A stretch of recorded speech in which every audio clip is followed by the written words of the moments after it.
صحن میں جائے گی جو جنت کے مالکوں کا گھر ہے.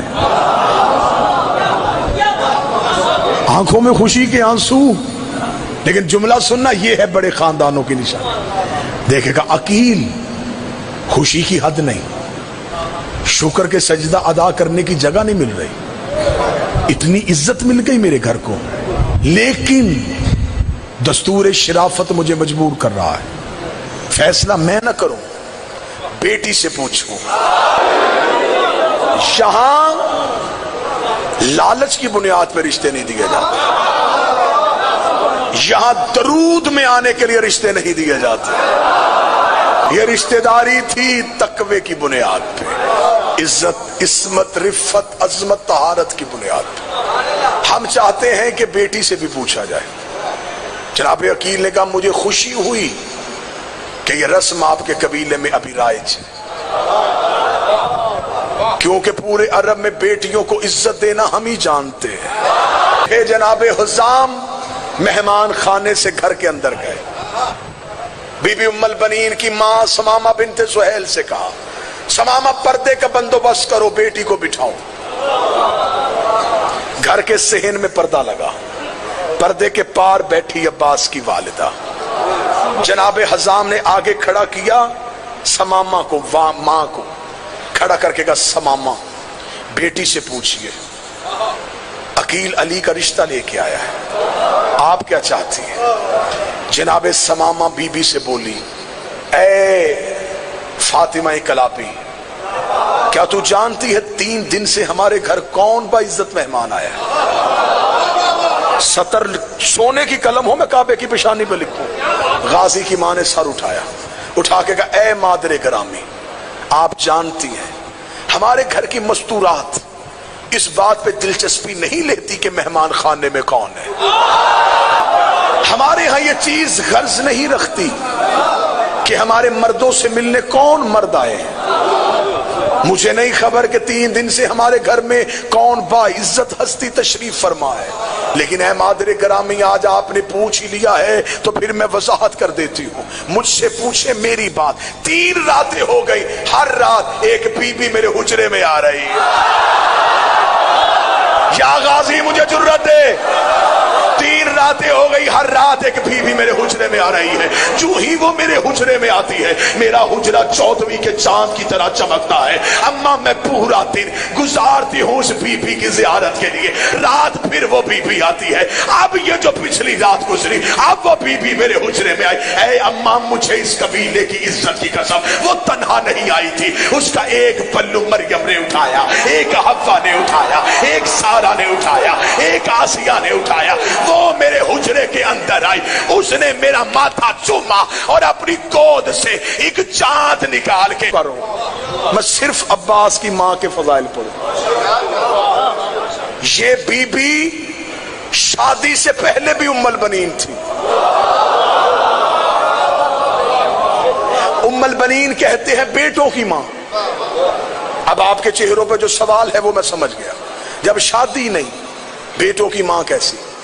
بی بی کی والدہ سمامہ کو خواب آیا تھا، جناب عباس کی نانی کو خواب آیا. وہ کہتی میں نے خواب میں دیکھا کہ آسمان سے بارش کے قطرے گرے، میری ہتھیلی پہ آ کے جم گئے اور ایک ہیرے کی صورت اختیار کر گئے. بی بی کہتی میں نے مٹھی کو بند کیا، آنکھ کھل گئی. صبح خاندان کے بزرگ سے تعبیر پوچھنے گئی، عباس کی نانی. خاندان کے بزرگ نے ماتھا چوم کے کہا اللہ تجھے ایک بیٹی عطا کرے گا کہ ایسے حفاظت کرنا. گھر میں آ گئی غازی کی ماں، نام رکھا فاطمہ. بی بی فاطمہ تھوڑی بڑی ہوئی، شہزادی نے خواب دیکھا. بی بی کہتی اماں میں نے خواب دیکھا، میں صحن میں بیٹھی ہوئی ہوں، میری گود میں آسمان سے ایک چاند 3 تارے ٹوٹے، میری گود میں آ گیا، تاروں نے میرا طواف کرنا شروع کر دیا. عباس کی نانی نے عباس کی ماں کا ہاتھ پکڑا، اسی بزرگ کے پاس جا کے کہتی ہے آپ بتائیں اس خواب کی تعبیر کیا ہے؟ اس نے ماتھا چوم کے کہا اللہ 4 بیٹے دے گا، ایک چاند ہوگا. اللہ 4 بیٹے دے گا، ان میں ایک چاند ہوگا۔ قبیلے میں خواب مشہور ہو گیا، عورتوں نے پہلے ہی کہنا شروع کر دیا ام البنین۔ بارات کے رستے میں پانی چھڑکانے کا بندوبست اسے دیا جس کے قدموں سے اللہ نے زمزم کو نکالا تھا۔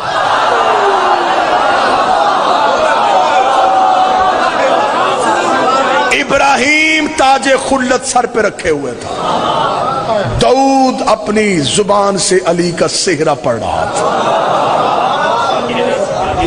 موسیٰ و عیسیٰ چل رہے تھے۔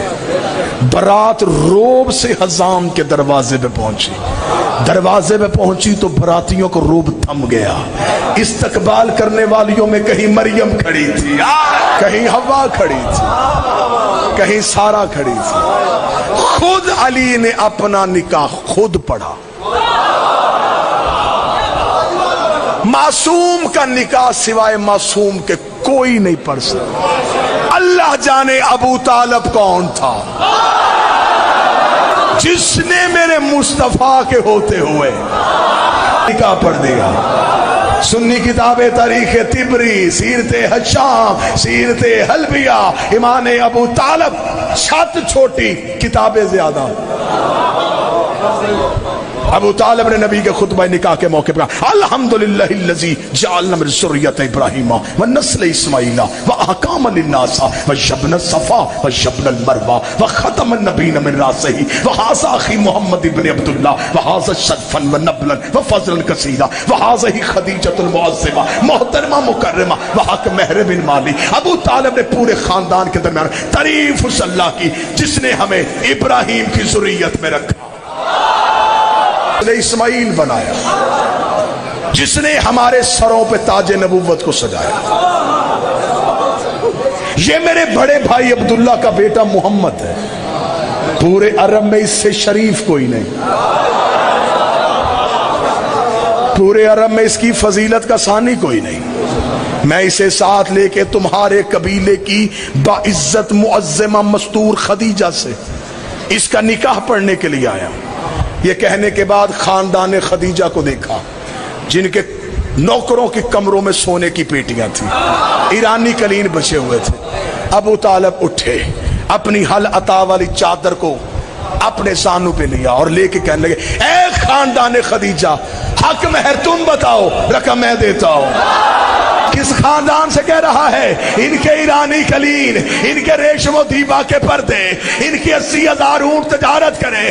تو نے کہا جو مانگے، زمینیں مانگی کہاں سے دے گا، آسمان مانگ لیے کہاں سے دے گا۔ ابو طالب کا گستاخ نہ بن، اللہ نے کائنات میں وہ چیز پیدا ہی نہیں کی جس میں میرے علی کی حکومت نہ ہو۔ کتنا حق مہر دیا؟ 700 مسکال چاندی۔ دینیات میں بچوں کو سوال دیتے ہیں مردوں میں سب سے پہلے اسلام کون لایا؟ یہ سوال بھی رکھو، نبی کا حق مہر کس نے دیا؟ صحیح بخاری کا حوالہ 700 مسکال چاندی۔ اب اگر میں ابھی ڈالر پاؤنڈ بتاتا، آپ نے ابھی ضربیں دے لینی تھی، کتنے بنتے ہیں؟ اب آپ مسکال سوچ رہے ہیں کتنی ہوتی، اب میں بتاتا ہوں۔ وہی کتاب میں آگے بریکٹ میں لکھا ہے اس دور میں ایک مسکال چاندی میں 100 اونٹ سرخ آنکھوں والے کی قطار آتی تھی۔ طالب دیا 700، عربوں کو ابھی تک 100 اونٹ نہیں ملا۔ یہ وہی اونٹ تھے جو نبی کی وصیت کے مطابق حسن نے زمین سے نکالے تھے۔ اب مجھے سرکار عباس پڑھنے دو۔ علی نے خود نکاح پڑھا، ام البنین کی ڈولی دہلیز امیر پہ پہنچے۔ جس بندے نے سوال کیا نا غازی معصوم ہے کہ نہیں، کلیجہ سنبھال، میں تجھے غازی سناؤں۔ یہ کیسے دنیا میں آتے ہیں؟ بی بی جناب سیدہ کی دہلیز پہ آئی، شہزادی نے پاؤں نہیں رکھا، سر سجدے میں رکھا، پیشانی ٹیکی، رخسار بی بی کی دہلیز سے مس کی۔ شہزادی کے گھر میں کنیز بن کے مصاحب نہیں فضائل، چلی گئی بی بی۔ بی بی کہتی ہے جس رات غازی نے دنیا میں آنا تھا میرے ہاں ولادت کے کوئی آثار نہیں تھے. بی بی کہتی مجھے امیر المومنین نے کہا فاطمہ آج حجرے میں رہنا, میں تمہیں مصلی کی کچھ تاکیبات بتاؤں گا, تو نے آج شب عبادت میں گزارنی. بی بی کہتی میں مصلی میں علی کی دی ہوئی تاکیبات پڑھتی رہی. آدھی رات کے وقت علی میرے حجرے کے باہر آ کے بیٹھے, آواز دے کر فاطمہ جو تسبیح میں اب تمہیں بتاؤں اس اسم کو پڑھنا شروع کر. بی بی کہتی میں نے اسم پڑھنا شروع کیا, میرا بدن تھر تھر کانپا. تھوڑی دیر بعد میرے چاروں طرف ایک نور کا حالہ آ گیا, ایک نور کا دائرہ آ گیا, وہ نور فرش سے عرش کی طرف اٹھا. بی بی کہتی علی کی آواز آئی فاطمہ آسمان کی طرف دیکھ. بی بی کہتی میری نگاہیں عرش پہ گئیں, میرے عرش کے پردے ہٹ چکے تھے, میں کائنات کی ہر چیز دیکھ رہی تھی, میں عرش کے اندر دیکھ رہی تھی, حجابات ہٹ چکے تھے, میری نظریں حجاب غیبت میں تھی. بی بی کہتی میری نگاہیں وہیں پہ رکی تھی, یا مولا نے مجھے کہا اب اس اسم کو پڑھنا شروع کر دے. بی بی کہتی میں اسم پڑھتی گئی, آنکھیں بند کرتی گئی. بی بی کہتی ادھر میری تسبیح مکمل ہوئی, ادھر گود میں عباس مکمل, میری تسبیح مکمل, ادھر گود میں عباس مکمل. عباس ماں کی گود میں آیا. شہزادی کہتی میں نے آنکھیں کھولی تو بیٹے کا سر سجدے میں تھا. عباس نے سر سجدے میں رکھا.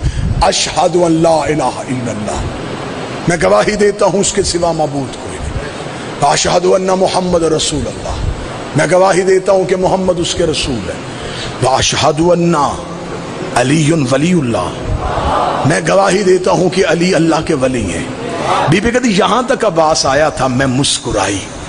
میرے غازی نے وہی کلمہ پڑھا جو میرا عقیدہ ہے. بی بی کہتی ابھی میں چپ غازی کو اٹھانے لگی یا غازی کے لب ہل رہے تھے. بی بی نے کہا میں نے کہا اب عباس کیا پڑھنا چاہتا ہے. جب میں اٹھایا تو عباس کہہ رہا اشہد ان حسین و امامی,